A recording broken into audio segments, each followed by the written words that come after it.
As I understand it, SG stands for space generation, and I looked up what that meant because I thought it was going to be, mostly young people. I see some people who are approaching my age, but it turns out space generation, at least in the definition I saw, means you were born after Sputnik, October 1957. So can I see a show of hands who's not in the space generation in this room? Excellent. All right. So I think a lot of you know a lot about what I'm going to say about commercialization of space. I think young people tend to be advocates in general. And what I want to do is sort of give you kind of my take on, or my narrative about what got me excited about it, and give you maybe some context that you can go out and help evangelize as well. So back in 1962, a guy named John Glenn flew around the Earth 3 times. He became the first American to orbit the Earth. Since then, so 55-ish years, we've had a total of about 550-ish people. Will Pomerantz is in the room. He's got this number like locked down. And about 330 or so Americans. So not very many people. And it doesn't seem fair. But the reason is because up until now, I didn't do it. Up until now, space has been the domain exclusively of nation states. Why is that? Because space is hard. It's expensive. It's technically challenging. And up until recently, there was no commercial market that would demonstrate a return for a company. So it is typically the role of governments to open frontiers, to do the hard things, to do the dangerous things. And once the territory is secure, then people and businesses come in and they make their living there. That's what happened when the Europeans came to America. That's what happened when we pushed west.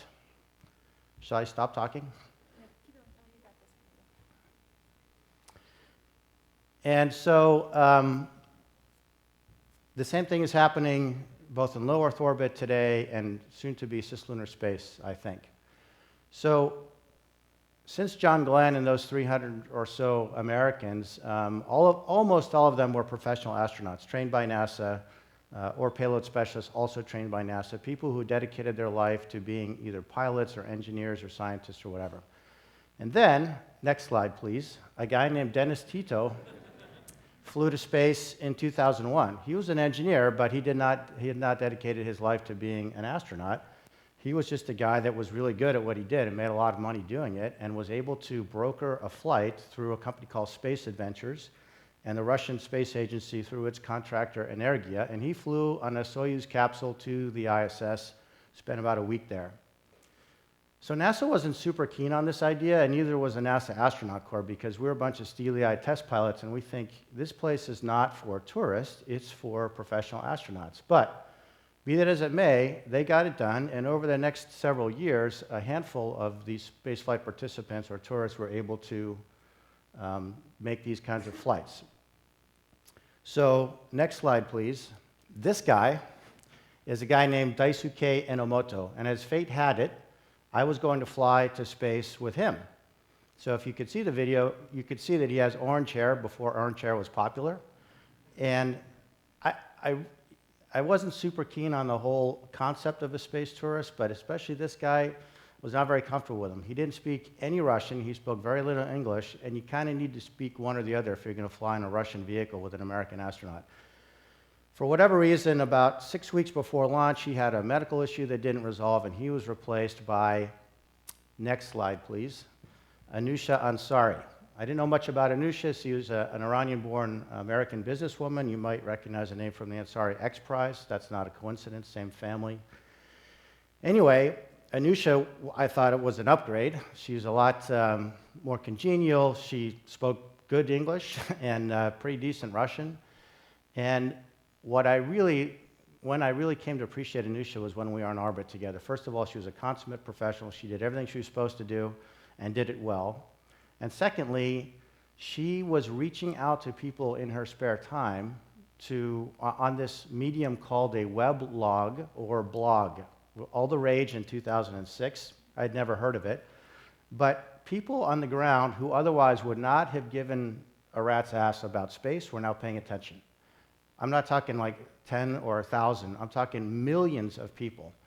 And this is when I got the bug of the democratization of access to space, that people and payloads and educators and experiments and even one-day manufacturing are going to be able to go to space, and it won't be just a purview of government agencies.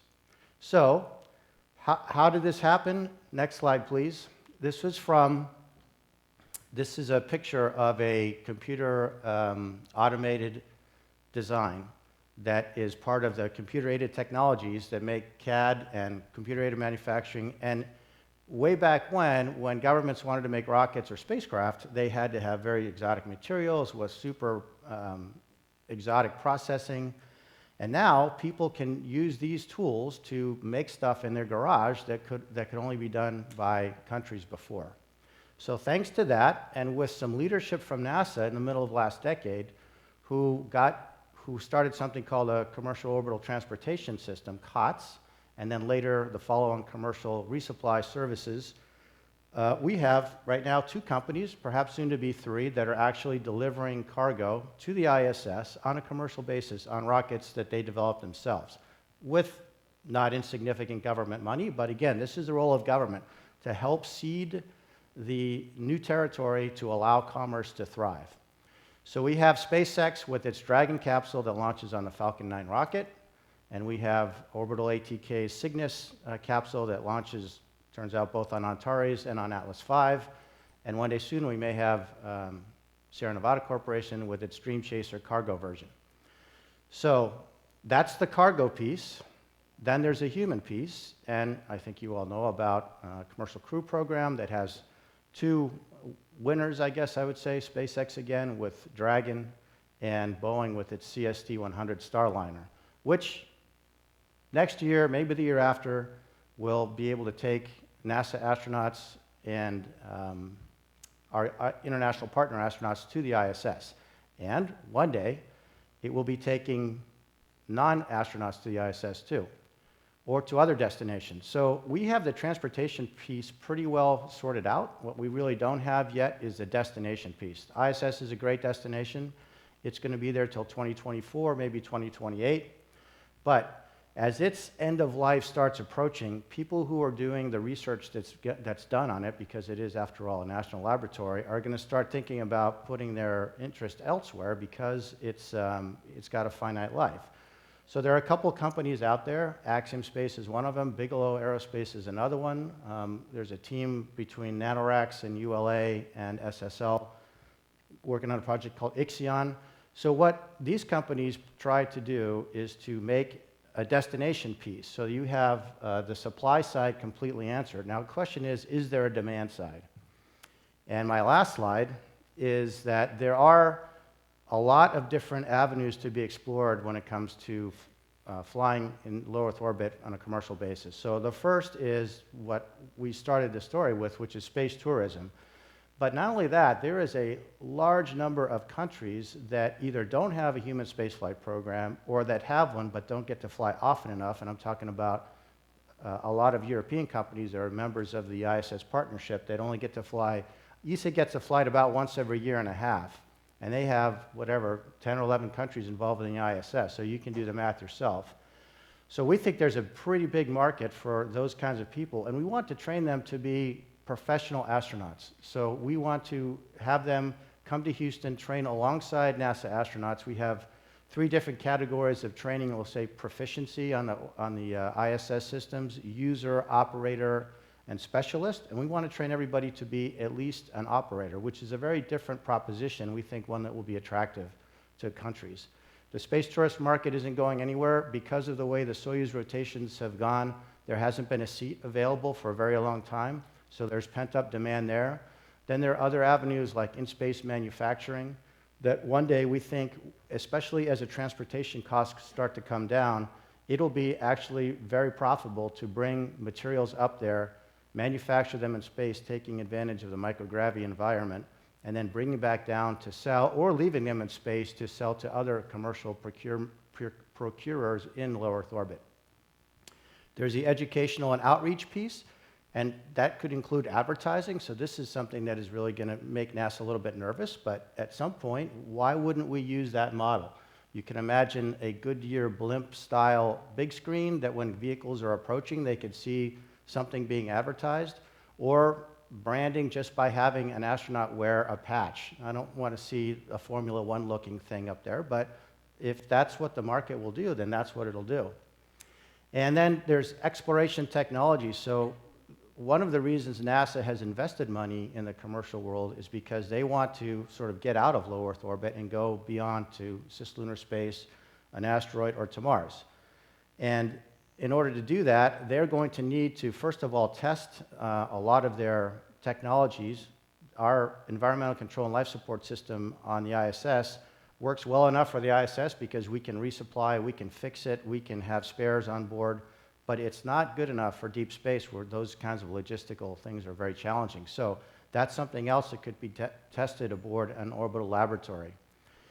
And finally, we think that the governments might be wanting to keep their own human presence in low Earth orbit, and so they could become customers. NASA could even become a customer like they are doing with the commercial cargo and crew services.